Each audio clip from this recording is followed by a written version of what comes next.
Bugün əməliyyatımızın neçənci günüdür? Bugün 6-cı günümüzdür. 6-cı gündür. Evet. Siz hansı şikayətlərlə gəlmişdiniz? Gözəl xanım. Məndə bağırsaqdan narahatçılıq var idi, gemoroy idi.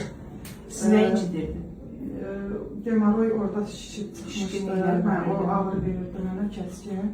Həm bağırsaq sallanıb uşaqlıq yoluna girmişdi. Depresiyya dediyimiz 3-cü dərəcə uşaqlıq boyunu sallanmışdı. Bununla da yanaşı o qədər xəstə gücəlmişdi ki, düz bağırsağın sefrik qişasının sallanması idi və qanayan, böyük ölçülü bir ovuc dolusu, düzdürmü? Əməliyyatdan sonra sizə göstərdim. Hemoroidal düyünlər idi, əvəzib.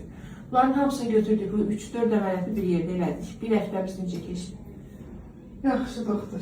O deyilən qədər dəhşətli, məşəqqətli Yox, o ağrılar dərəcədə var. yox, o dərəcədə. Yəni əvvəl çəkdiyiniz ağrı qədər ağrı varmı? Yox, yox, yox.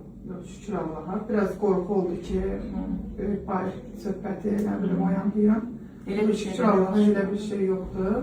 Maşallah, yaralarınız əladır, çox gözəl sağalma var. Belə də davam edin, hər şey əla olacaq. İnşallah doktor. Məziz qolunuzlar olsun. Mən çox şadam ki, siz mənim qarşıma çıxdınız. Mən də şadam ki, mənim gözəl Mənim həkimim siz oldunuz. Sağ olun, sağ olun, sağ olun.